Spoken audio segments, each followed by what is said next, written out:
नमस्कार दोस्तों, स्वागत है आप सभी का प्रशिक्षण क्लासेज के ऑनलाइन प्लेटफॉर्म पर। मैं अजय दुबे आप सभी का हार्दिक अभिनंदन करता हूं। आज मंथन सीरीज की हमारी 5वीं क्लास है और टॉपिक है हमारा भूकंप, अर्थक्वेक। तो अर्थक्वेक से संबंधित जितने भी क्वेश्चंस हमारे प्रीवियस ईयर एग्जाम्स में पूछे गए हैं या जिनकी आने की संभावना है, हम उन सारे क्वेश्चंस को कवर करेंगे। और ये सारे प्रश्न जो हैं वो आपके पूरे टॉपिक को एक एनालिसिस वे में कंप्लीटली पूरा करेंगे और अच्छे तरीके से आप लोग इसको कवर कीजिएगा, ताकि आपके आने वाले एग्जाम में इस टॉपिक से संबंधित अगर कोई प्रश्न आता है तो वो आपका गलत ना हो। ठीक है, तो सबसे पहले शुरुआत करते हैं हम लोग बिना समय गंवाए। पहला सवाल हमारा, और क्वेश्चन क्या है कि भूगर्भ में जिस स्थान पर भूकंपीय तरंगों की उत्पत्ति होती है उस स्थान को क्या कहा जाता है? ऑप्शन ए अधिकेंद्र, भूकंप अधिकेंद्र, या भूकंप केंद्र, या इक्लोजाइट। तो हमारे क्वेश्चन में आपसे पूछा गया है कि जैसे पृथ्वी पर जो हमारा सबसे पहला, मैं एक बार आपको एक डायग्राम फॉर्मेट में बता देता हूं कि ये हमारी मान लीजिए अर्थ है, और अर्थ पर सबसे पहले मान लेते हैं कि यहां से ऊर्जा निकलना शुरू होती है। तो जहां से भूकंपीय तरंगों की उत्पत्ति होती है उसे हम लोग कहते हैं फोकस सेंटर। इसी को हम लोग दूसरे नाम से भी जानते हैं हाइपोसेंटर, और किस नाम से जानते हैं इसको? हाइपोसेंटर। हिंदी में इसी को उद्गम केंद्र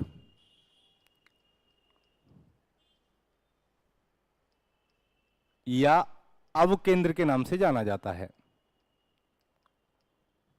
ठीक है, उद्गम केंद्र या अवकेंद्र के नाम से भी जाना जाता है, या भूकंप केंद्र के नाम से भी हम इसको जानते हैं। तो यहां क्वेश्चन आपका क्या पूछा गया है कि जहां से भूकंपीय तरंगों की उत्पत्ति होती है उस स्थान को किस नाम से जाना जाता है या उसे क्या कहा जाता है? तो इसके अकॉर्डिंग आप देख लीजिए, इसको हाइपोसेंटर भी कहते हैं, इसको फोकस सेंटर भी कहते हैं। यहां से फिर क्या होता है कि भूकंपीय तरंगों से जो ऊर्जा निकलती है ना, वो चारों दिशाओं में फैलती है। क्या होगी? वो ऑल डायरेक्शन में क्या हो जाएगी? फैल जाएगी। और फिर जिस स्थान पर जाकर के ये सबसे पहले महसूस की जाएगी उसे कहते हैं हम लोग अधिक केंद्र। इसी को इंग्लिश में कहा जाता है एपीसेंटर। और एपीसेंटर हमेशा फोकस सेंटर के 90 डिग्री के कोण पर बनता है, ये याद रखना। और ये वो स्थान होता है जो फोकस केंद्र के सबसे नजदीक होता है। और यहां से जैसे जैसे हम लोग इसकी दूरी बढ़ाते जाएंगे तो भूकंपीय तरंगों की तीव्रता या इंटेंसिटी जो होती है वो क्या होती जाती है? कम होती जाती है, डिक्रीज होती जाती है। क्या होती जाएगी? डिक्रीज होती जाएगी। तो राइट आंसर जो होगा इसका भूकंप केंद्र हो जाएगा। ठीक है, तो यहां सबसे पहले भूकंपीय तरंगों की उत्पत्ति होगी, इसलिए इसको फोकस सेंटर या हाइपोसेंटर या फिर भूकंप केंद्र, उद्गम केंद्र, अवकेंद्र, कई सारे नामों से जाना जाता है। तो इसके सारे नाम याद रखना। इसका एक ही मीन्स होता है कि ये वो स्थान है जहां पर पृथ्वी पर सबसे पहले भूकंपीय तरंगों की उत्पत्ति होगी, या जहां पर भूकंप से निकलने वाली ऊर्जा जो होती है वो यहां से सबसे पहले निकलेगी, इसीलिए इसको फोकस सेंटर कहा गया। अगला सवाल क्या है आपका? अगला सवाल है भूकंप मूल यानी कि फोकस। अभी जस्ट क्वेश्चन था, उसी की भाषा बदली गई है यहाँ। वह स्थान होता है जहां धरातल पर भूकंपीय लहरों का सर्वप्रथम ज्ञान होता है, जहां से भूकंप की उत्पत्ति होती है, या जहां से भूकंप की उत्पत्ति के पश्चात उसकी लहरें ठीक नीचे स्थित स्थान तक यात्रा करके पुनः वापस लौट आती हैं, या उपर्युक्त में से कोई नहीं। तो अभी आपको बताया कि जहां भूकंप की उत्पत्ति होती है उसी को भूकंप मूल या उसी को फोकस सेंटर के नाम से जाना जाता है। तो हमारा राइट आंसर क्या होगा? बी हो जाएगा। इसके बाद में अगला सवाल है आपका अधिकेंद्र, एपीसेंटर भूकंप का एक बिंदु है जो संबंधित है। तो यहां पर अब आपसे एपीसेंटर के बारे में बात की गई है। तो एपीसेंटर भी मैंने आपको बताया था क्या होता है कि जैसे यहां सबसे पहले क्या हुआ? भूकंपीय तरंगों की उत्पत्ति हुई, तो ये आपका फोकस सेंटर हो गया। और इसके ठीक ऊपर 90 डिग्री के एंगल पर ये आपका क्या है? एपीसेंटर है। कितने डिग्री का एंगल बनाया? 90 डिग्री का एंगल बनता है यहाँ। ठीक है, इसके सबसे समीप स्थान होता है फोकस सेंटर के, या सबसे नजदीक का स्थान को ही हम एपी सेंटर कहते हैं। एपी सेंटर वो स्थान होता है जहां सबसे पहले भूकंपीय तरंगों का अनुभव किया जाता है, या भूकंपीय तरंगों का जो पहला झटका होता है वो जिस स्थान पर महसूस किया जाएगा उसी को हम अधिकेंद्र के नाम से जानते हैं, भूकंप एपी सेंटर के नाम से जानते हैं। तो ऑप्शन देख लेते हैं क्या क्या है हमारे पास। पृथ्वी के अंदर भूकंप के उद्गम स्थान से, भूकंप उद्गम केंद्र के ऊपर भूपृष्ठीय बिंदु से, या वह स्थान जहां भूकंप का अनुभव किया जाता है, या भूपृष्ठ का वह बिंदु जहां पहला झटका अनुभव किया जाता है। तो देखिए पहला झटका जहां अनुभव किया जाएगा, या भूकंपीय तरंगों का सर्वप्रथम जहां आभास होता है, उस सेंटर को या उस बिंदु को एपी सेंटर के नाम से या अधिकेंद्र के नाम से जाना जाता है। ठीक है, तो राइट आंसर क्या होगा आपका, बी हो जाएगा। अगला सवाल, भूकंप में धरातलीय तरंगें होती हैं, तो इसको थोड़ा सा हम लोग डिस्क्रिप्टिव वे में पढ़ेंगे ताकि आपका पूरा क्लियर हो जाए। देखिए भूकंपीय तरंगों को अगर हम देखें उत्पत्ति के आधार पर तो दो भागों में बांटा जाता है। भूकंपीय तरंगें उत्पत्ति के बेसिस पर दो भागों में बांटी जाएंगी। नंबर एक, सबसे पहले आती है आपकी भूगर्भीय तरंगें।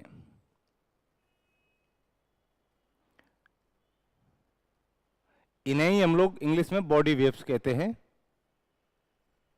यानी कि ऐसी तरंगें जिनकी उत्पत्ति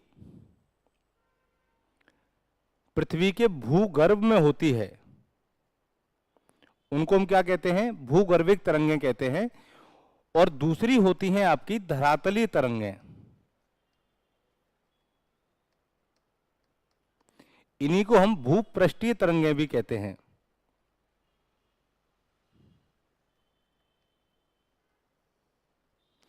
इनको आगे चल के फिर दो पार्ट्स में डिवाइड किया जाएगा। नंबर एक, प्राथमिक तरंग,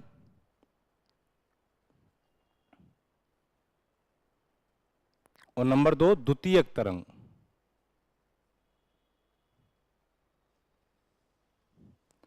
इसी को शॉर्ट में हम लोग पी वेव कहते हैं, प्राइमरी वेव, और ये हो गई आपकी एस वेव, सेकेंडरी वेव। और भूपृष्ठीय तरंग को ही हम लोग कहते हैं एल वेव या धरातलीय तरंग। इसका पूरा नाम जो है वो लव वेव है, क्योंकि इसकी जो खोज की थी वो एच.डी. लव नामक वैज्ञानिक ने की थी, इसलिए इसका नाम क्या हो जाएगा, लव वेव हो जाएगा। ठीक है, तो क्वेश्चन क्या पूछा गया हमसे कि भूकंप में धरातलीय तरंगें कौन सी हैं। तो धरातलीय तरंगों का मतलब सरफेस या भूपृष्ठीय तरंग की बात कर रहा है। तो पहला है गौड़ तरंगें, एल तरंगें, प्राथमिक तरंगें, प्राथमिक एवं गौड़ दोनों तरंगें। ठीक है, तो यहाँ एल वेव जो है ये आपके सरफेस वेव है, धरातलीय तरंग है, तो राइट आंसर क्या होगा आपका, एल वेव हो जाएगा, लव वेव हो जाएगा। ठीक है, तो इसका याद रखना कि कौन सी तरंग को किस कैटेगरी में क्लासिफाई किया गया है। तो इस तरीके से बहुत सारे शॉर्ट फॉर्म में क्वेश्चन वनडे एग्जाम में मोस्टली पूछे जाते हैं, जहां से आपका क्वेश्चन गलत नहीं होना चाहिए, क्योंकि अगर बेसिक आपका क्लियर नहीं है तो क्वेश्चन गलत होने की संभावना थोड़ी ज्यादा रहती है। और इन तरंगों की जो उत्पत्ति होती है ना, ये आपके सरफेस पर होती है, धरातल पर होती है, इसीलिए इनको धरातलीय तरंगें कहा गया है। और इनकी उत्पत्ति भूगर्भ में होती है, इसीलिए इनको भूगर्भिक तरंगें कहा गया है। ठीक है, अगला सवाल क्या है आपका, अगला क्वेश्चन है कि निम्नलिखित में से कौन सी भूकंपीय तरंगें सर्वाधिक क्षति पहुंचाती हैं। तो सर्वाधिक क्षति प्राथमिक तरंगें, द्वितीयक तरंगें, दीर्घ पृष्ठीय तरंगें या क्षितिजीय तरंगें। तो प्राथमिक तरंग का मतलब अभी मैंने आपको बताया था पी वेव होता है, द्वितीयक तरंग का मीन्स एस वेव होता है, और दीर्घ पृष्ठीय तरंग का मीन्स होता है आपका एल वेव। तो ये तीन तरह की तरंगें हैं, इनके आधार पर ही हमारे भूकंप की गणना की जाती है कि भूकंप की तीव्रता क्या रही, उसके द्वारा कितना जान माल को नुकसान हुआ। ठीक है, और कितनी उसकी चाल होती है, क्या उसका नेचर होता है। तो इन सब के बारे में अगर हमको मालूम होगा तो हम पूरी तरीके से भूकंपीय तरंगों को या सिस्मिक वेव्स के बारे में डिस्क्राइब कर पाएंगे। तो मैं एक मोटा मोटा आपको एक आइडिया यहाँ पर दे रहा हूँ कि क्या है हमारी भूकंपीय तरंगें, सिस्मिक वेव्स। देखिए सिस्मिक वेव्स जो हैं अभी हम इनको तीन पार्ट्स में डिवाइड करेंगे। सबसे पहले पी वेव, उसके बाद एस वेव, और सबसे लास्ट में एल वेव। अब हमारी जो पी वेव है ना, इनको प्राथमिक तरंग कहते हैं। क्यों कहते हैं? क्योंकि सबसे पहले जो उत्पत्ति होगी वो कौन सी तरंग की होती है? प्राथमिक तरंगों की होती है। और धरातल पर भी ये क्या करती हैं? सरफेस पर सबसे पहले पहुंचती हैं। जबकि एस वेव की जो उत्पत्ति होगी ये पी वेव के बाद में होती है।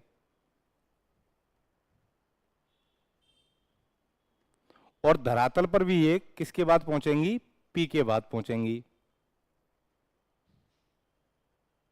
ठीक है। तीसरा पॉइंट जो आपका यहां पर बनेगा वो ये बनेगा कि इनके जो गमन का माध्यम है, गमन का माध्यम मतलब मीन ऑफ ट्रांसपोर्टेशन, वो क्या है? तो हमारी पृथ्वी अंदर से ठोस भी है, द्रव भी है और गैस फॉर्मेट में भी है। तो इसकी सबसे ज्यादा चाल जो होती है वो ठोस में होगी, उससे कम द्रव में होगी और सबसे कम गैस में होगी। ये चीजें याद रखना। तो ये तरंग जो है वो आपकी तीनों माध्यम में चल सकती है। तो इसकी जो गति या इसकी जो चाल होती है वो 13 किलोमीटर प्रति सेकंड होती है। कितनी हो जाएगी? 13 किलोमीटर पर सेकंड। जब इतनी स्पीड से कोई तरंग जाएगी तो उसकी जो तीव्रता होगी वो भी क्या हो जाएगी? सबसे कम हो जाएगी। इसका मतलब कि इस तरंग से सबसे कम नुकसान होता है। और इसका जो व्यवहार है, ये तरंग हमारी ध्वनि तरंगों के समान व्यवहार करती है। किसके समान व्यवहार करेगी? ध्वनि तरंगों के समान व्यवहार करती है। और ध्वनि तरंगें हमारी अनुदैर्ध्य तरंगें होती हैं, लॉन्गिट्यूडिनल वेव होती हैं। तो अनुदैर्ध्य तरंगों के समान किस प्रकार कौन सी तरंग व्यवहार करती है आपकी? तो वो पी वेव करती है।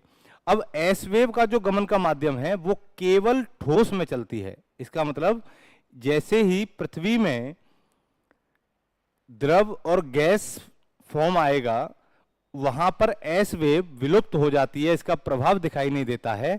इसलिए एस वेव का जो छाया क्षेत्र होता है वो सबसे ज्यादा होगा।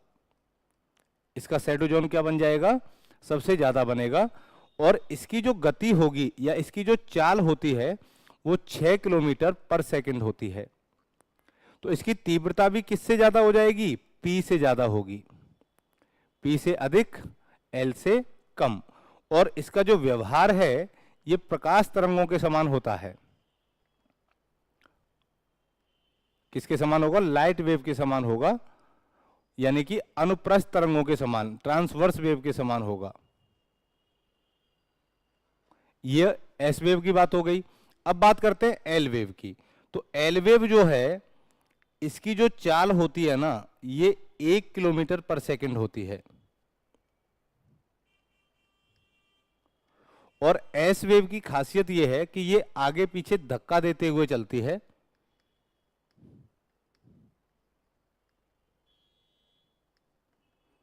इसीलिए इस तरंग की जो तीव्रता होगी वो सर्वाधिक हो जाएगी। तो जितनी भी अधिक तीव्रता के भूकंप आते हैं वो एल वेव से आते हैं, इसलिए ये सर्वाधिक विनाशकारी तरंग है आपकी। कैसी तरंग है? सर्वाधिक विनाशकारी तरंग है। अब बात समझ में आ गई होगी कि सबसे ज्यादा जो नुकसान होता है वो किस प्रकार की तरंग से होगा? वो एल वेव से होगा। क्लियर है यहां तक? अब देखिए क्वेश्चन क्या कह रहा है हमारा कि निम्नलिखित में से कौन सी भूकंपीय तरंगें सर्वाधिक क्षति पहुंचाती हैं? तो एल वेव, क्योंकि इनकी जो तीव्रता होगी वो क्या हो जाएगी? सबसे ज्यादा हो जाएगी। क्लियर है दोस्तों? अगला सवाल क्या है आपका? अगला सवाल है कि निम्नलिखित में से कौन सा कथन सही नहीं है? तो यहां हमारे पास 4 स्टेटमेंट हैं, उनमें से कौन सा सही नहीं है यह देखना है। पहला, भूकंप के कारण समान बर्बादी वाले स्थानों को मिलाने वाली रेखा को समभूकंप रेखा कहा जाता है। समभूकंप रेखा का आकार नियमित होता है। उन स्थानों को मिलाने वाली रेखा जहां भूकंप एक साथ आते हैं सह भूकंप रेखा कहलाती है। भूकंपीय तरंगों को अंकित करने वाला यंत्र सिस्मोग्राफ कहलाता है। तो ये स्टेटमेंट हमारा सही है, ये भी सही है, ये भी सही है, लेकिन समान बर्बादी वाले नहीं। यहां आती है कि भूकंप की तीव्रता, समान तीव्रता वाले स्थानों को मिलाने वाली जो रेखा होती है ना वो आपकी समभूकंप रेखा होती है। तो तीव्रता का मतलब होता है नुकसान और नुकसान का मतलब होता है बर्बादी, तो ये भी स्टेटमेंट हमारा सही हो जाएगा। समभूकंप रेखा का आकार नियमित होता है, ये गलत है आपका, इसका आकार नियमित नहीं होगा। हो सकता है किसी स्थान पर कम तीव्रता का भूकंप आया, उसके जस्ट आगे अधिक तीव्रता का भूकंप आया, तो वो समभूकंप रेखा नहीं कहलाएगी। तो समभूकंप रेखा का मतलब है कि जो समान तीव्रता वाले स्थानों को रेखा मिलाती है उसे हम क्या कहते हैं, समभूकंप रेखा कहते हैं। ठीक है, आइसो अर्थक्वेक लाइन या आइसोसिस्मल लाइन भी कहते हैं इसको। अगला सवाल, निम्नलिखित में से कौन सा कथन सही नहीं है? पहला है आपका, रिक्टर स्केल भूकंप की तीव्रता मापने का एक यंत्र है। दूसरा, रिक्टर स्केल एक लोगरिथमिक स्केल होता है, यह स्केल भूकंप की ऊर्जा को मापता है। तो इसमें तीनों ही स्टेटमेंट हमारे सही हैं, तो इसमें से कोई भी रॉन्ग नहीं है। ठीक है, इसलिए ऑप्शन डी हो जाएगा, इनमें से कोई नहीं। अगला सवाल, विश्व के सर्वाधिक 63% के लगभग भूकंप निम्न में से किस पेटी में आते हैं? तो परिप्रशांत महासागरीय पेटी, मध्य महाद्वीपीय पेटी, मध्य अटलांटिक पेटी और मध्य महासागरीय पेटी। तो देखो सबसे ज्यादा जो भूकंप आते हैं ना 63%, वो आते हैं आपके किस में, इस बेल्ट में। इसके बाद सेकंड नंबर पे 21% के आसपास भूकंप आते हैं किस बेल्ट में, मध्य महाद्वीपीय पेटी में। और 11% के आसपास भूकंप आते हैं आपके मध्य अटलांटिक पेटी में। और सबसे कम भूकंप आते हैं आपके किस में, मध्य महासागरीय पेटी में। ठीक है, तो ये चीजें आपको याद रखनी है। इस पेटी में भूकंप आने का मतलब ये है कि इस बेल्ट में या इस पेटी में रिंग ऑफ फायर मौजूद है। रिंग ऑफ फायर का मतलब कि यहां पर सबसे ज्यादा सक्रिय ज्वालामुखी एक्टिव वोल्केनो अवस्थित हैं। और वोल्केनो जो है वो एक कारण बनता है किसका, अर्थक्वेक का। तो सबसे ज्यादा सक्रिय ज्वालामुखी जहां होंगे वहां पर अर्थक्वेक की संभावना क्या होती है, सबसे ज्यादा होती है। इस बेल्ट का जो विस्तार है ये आपके अलास्का से लेकर के और साउथ अमेरिका के साउथ पॉइंट तक है।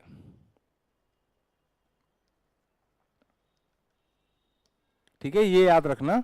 तो इसमें जो क्वेश्चन पूछा गया है वो ये पूछा गया कि सर्वाधिक भूकंप कहां आते हैं। हो सकता है इसके स्थान पर यह भी पूछ लिया जाता आपसे कि इस बेल्ट में भूकंप आने के पीछे के सबसे ज्यादा जो कारण है वो क्या होता है। तो आप कहना कि भाई इस बेल्ट में हमारे सबसे ज्यादा सक्रिय ज्वालामुखी अवस्थित हैं।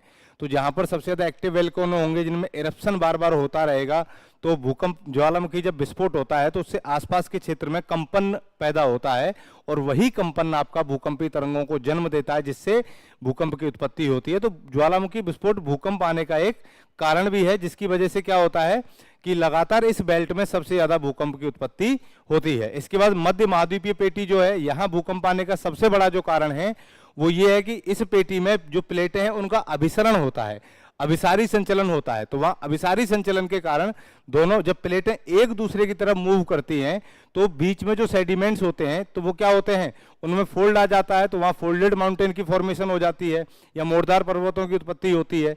तो जब प्लेटों में थोड़ा बहुत मूव होता है ना, तो सबसे ज्यादा मध्य महाद्वीपीय पेटी में ही क्या होती हैं, प्लेटें एक दूसरे से टकराती हैं या एक दूसरे से दूर जाती हैं, उनमें विचलन पैदा होता है जिसकी वजह से वहां भी भूकंप की उत्पत्ति होती है।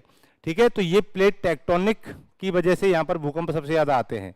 तो एक लाइन याद रखना कि मध्य महाद्वीपीय पेटी में भूकंप आने के पीछे के सबसे बड़े रीजन क्या है, तो प्लेट टेक्टोनिक है। और परिप्रशांत महासागरीय पेटी पैसिफिक बेल्ट जो है, इसमें भूकंप आने के पीछे के रीजन क्या है, तो यहां पर सबसे ज्यादा एक्टिव वोल्केनो मौजूद है, इसलिए यहां पर क्या होता है, सबसे ज्यादा भूकंप आते हैं। क्लियर है यहां तक?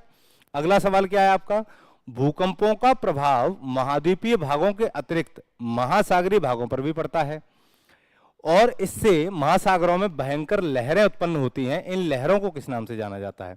देखिए, सिस्मिक वेव्स।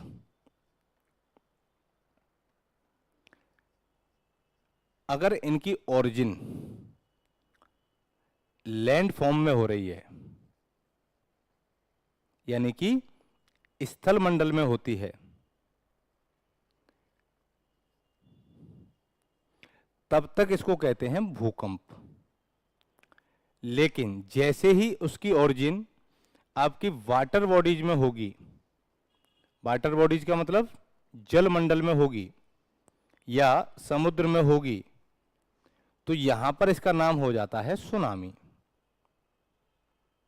यही आपसे क्वेश्चन पूछा गया है कि सिस्मिक वेव्स की उत्पत्ति जब तक लैंड फॉर्म्स में है उसको भूकंप कहते हैं, और जब इसकी उत्पत्ति हमारे महासागरीय क्षेत्रों में या समुद्री क्षेत्रों में इसका प्रभाव देखने को मिलता है तो इससे क्या होता है कि बड़ी बड़ी लहरें उत्पन्न होती हैं, लहरों की उत्पत्ति होती है, और यही लहरें हमारी किसके नाम से जानी जाती हैं? सुनामी के नाम से जानी जाती हैं। क्लियर है? तो जो राइट आंसर होगा हमारा वो क्या हो जाएगा? डी हो जाएगा। उम्मीद कर रहा हूं कि बहुत अच्छे तरीके से आपको समझ में आ रहा होगा। अगला सवाल है, सुनामी किस भाषा का शब्द है? जर्मन भाषा का, पुर्तगाली भाषा का, जापानी भाषा का या चीनी भाषा का? देखिए, सुनामी को इंग्लिश में इस तरीके से लिखा जाता है, ठीक है। हिंदी में इसको हम लोग क्या कहते हैं? सुनामी कहते हैं। और सबसे ज्यादा जो सुनामी से प्रभावित क्षेत्र है, या हम ये कहें कि सर्वाधिक सुनामी किस क्षेत्र में आती है? तो जापान में आती हैं। जापान में सबसे ज्यादा आएंगी। क्यों आएंगी? कि जापान जो है ये प्रशांत महासागर में स्थित है। कहां स्थित है? प्रशांत महासागर में स्थित है। तो प्रशांत महासागर में स्थित है, इसका मतलब ये रिंग ऑफ फायर में स्थित है। इसी को हिंदी में हम लोग अग्निवलय भी कहते हैं। और अग्निवलय में सबसे ज्यादा ज्वालामुखी विस्फोट होते हैं। अभी मैंने आपको बताया था कि यहां पर सबसे ज्यादा क्या होगा? ज्वालामुखी विस्फोट होंगे, जिससे यहां पर भूकंप भी क्या आते हैं? सबसे ज्यादा आते हैं। और जब भूकंप जलीय क्षेत्र में चला जाएगा तो वही भूकंप किसका रूप ले लेगा? सुनामी का रूप ले लेगा। इसलिए इस बेल्ट में सुनामी भी सबसे ज्यादा आते हैं। तो जापानी भाषा, जापान में सुनामी आने के कारण इसको जो शब्द दिया गया वो जापानी भाषा के द्वारा दिया गया। तो इसका जो वर्ड है ये किस भाषा का, अगर ये पूछा जाए तो कहना कि जापानी भाषा का शब्द है। ठीक है। एक चीज मैं आपको बार बार बोल रहा हूं कि क्लास को आप शेयर करते रहिए, बाकी लोगों तक भी भेजिए। अगर वीडियो अच्छा लगता है तो कमेंट भी कीजिए, लाइक कीजिए। ठीक है, बार बार ये चीजें नहीं बोलनी हो। अगर आपको लग रहा है कि सच में ये हमारे लिए काफी यूजफुल है तो आप लोग बाकी बच्चों को भी इसको शेयर कर सकते हैं। कई लोगों के सबके अपने अपने ग्रुप्स होते हैं। अगर नहीं अच्छा लगता है तो लाइक भी मत कीजिए। ठीक है। अगला सवाल, तरल पदार्थों से होकर न गुजर सकने वाली भूकंपीय लहर कौन सी है? तो तरल पदार्थ का मतलब कि हमारी जो तरंगों के चलने का जो या इनके ट्रेवल करने का जो मीडियम होते हैं वो तीन ही हैं, या तो ये सॉलिड में चलेगी या लिक्विड में या गैस में। तो अगर मैं पी वेव की बात करता हूं तो पी वेव आपकी सॉलिड में सबसे ज्यादा चलती है, लिक्विड में इससे कम चलती है और सबसे कम आपकी गैस में चलती है। लेकिन एस वेव जो है वो केवल ठोस में चलती है, तो लिक्विड में भी नहीं चलेगी और गैस में भी नहीं चलेगी। इसलिए एस वेव का जो छाया क्षेत्र होता है, जो शैडो जोन होगा, वो क्या हो जाएगा? सबसे ज्यादा हो जाएगा। कैसे होगा वो मैं बताता हूं। देखिए, ये हमारी पृथ्वी है और पृथ्वी पर यहां मान लेते हैं भूकंपीय तरंग की उत्पत्ति हुई। ये कोर है हमारा, यहां उत्पत्ति हो गई तो यहां से भूकंपीय तरंग ऊपर की तरफ जाएंगी और इस तरीके से फैलती हुई चली जाएंगी। ठीक है। तो 105 डिग्री तक का जो क्षेत्र है हमारा, यहां तक तो क्या होगा? भूकंपीय तरंगों को दर्ज किया जाएगा। तो यहां तक पी और एस दोनों तरंगें दर्ज की जाएंगी। लेकिन 105 से लेके 145 तक यहां केवल पी वेव ही दर्ज की जाएगी। ये केवल पी वेव का एरिया है। ठीक है।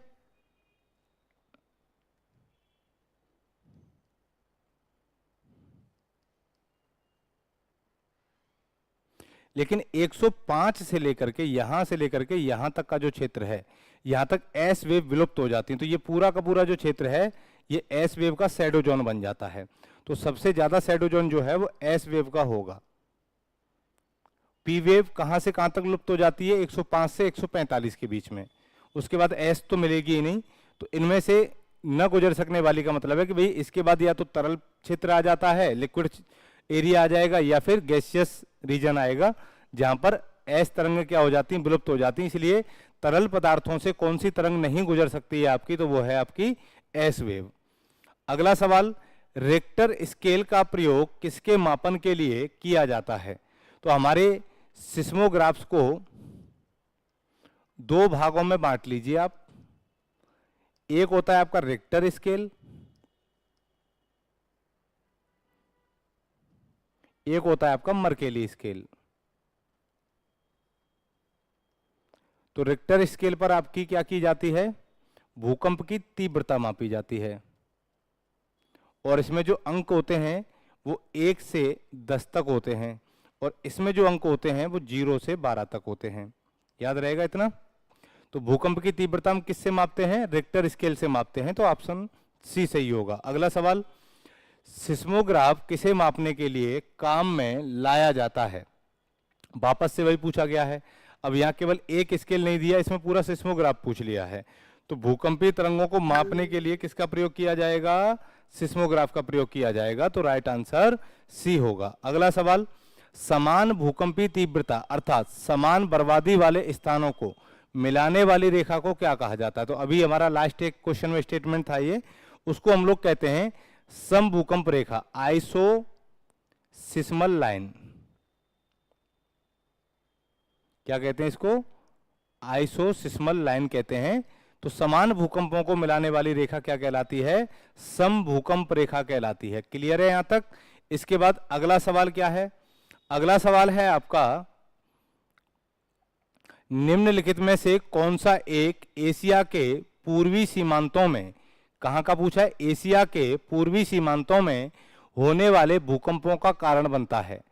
एशियाई प्लेट के नीचे पैसिफिक प्लेट का अवगमन, या यूरोपीय प्लेट के नीचे अफ्रीकी प्लेट का अवगमन, या एशियाई प्लेट के नीचे इंडियन प्लेट का अवगमन, या पैसिफिक प्लेट के नीचे अमेरिकी प्लेट का अवगमन। तो देखिए एशिया की बात की जा रही है, तो एशिया के एक तरफ पैसिफिक ओशियन है, और पैसिफिक ओशियन जो प्लेट है वो ओशिनिक प्लेट है, और एशिया जो है आपकी वो कॉन्टिनेंटल प्लेट है। तो कॉन्टिनेंटल प्लेट की जो डेंसिटी होती है वो कम होती है, और ओशिनिक प्लेट की जो डेंसिटी होगी वो ज्यादा होगी। ठीक है, तो ओशिनिक प्लेट नीचे जाएगी, कॉन्टिनेंटल प्लेट ऊपर रहेगी। तो जब ये दोनों प्लेट मूव करती हैं तो वो भूकंप का एक कारण बनती हैं, और सबसे ज्यादा भूकंप आ भी कहाँ रहे हैं, आपके पैसिफिक रीजन में आते हैं। तो एशिया के पूर्वी सीमांतों की बात की गई है, यानी कि ईस्टर्न बाउंड्रीज की बात की गई है। तो ईस्टर्न बाउंड्रीज पर जो भूकंप आते हैं वो एशियाई प्लेट के नीचे पैसिफिक प्लेट के मूवमेंट से आते हैं, इसलिए हमारा जो राइट आंसर होगा वो क्या हो जाएगा, ए हो जाएगा। क्लियर है यहां तक। ठीक है, तो ये हमारा आज का सेशन था, भूकंप से संबंधित जितने भी इंपॉर्टेंट क्वेश्चन थे वो यहाँ पर हो गए हैं आपके। उम्मीद करता हूं कि बहुत बेहतरीन तरीके से आप लोग समझ रहे होंगे, पढ़ रहे होंगे। तो वीडियो को आप शेयर भी कर सकते हैं, लाइक भी कर सकते हैं, सब्सक्राइब करिए चैनल को। उसके बाद आपको इस वीडियो का जो PDF चाहिए वो आप वीडियो के लिंक में जाकर के, डिस्क्रिप्शन में जाकर के उसका लिंक देखिए, वहां से डाउनलोड कीजिए, और आपको पूरे सॉल्व PDF आपको वहां से अवेलेबल हो जाएगी। ठीक है, ये हमारे सोशल मीडिया कुछ प्लेटफॉर्म्स हैं जहां आप जुड़ सकते हैं, इंस्टाग्राम पे भी, लिंक्डइन पे, टेलीग्राम पे, ठीक है, फेसबुक पर। और अगर आपका कोई डाउट रह जाता है, या कोई क्वेश्चन है, या कोई सुझाव देना चाहते हैं, तो आप कमेंट के माध्यम से हमें समय समय पर वो सुझाव दे सकते हैं, और हम बहुत बारीकी से आपके एक एक सुझाव पर काम करेंगे। तब तक के लिए उम्मीद करता हूं कि मस्त रहिए, व्यस्त रहिए। थैंक यू, धन्यवाद।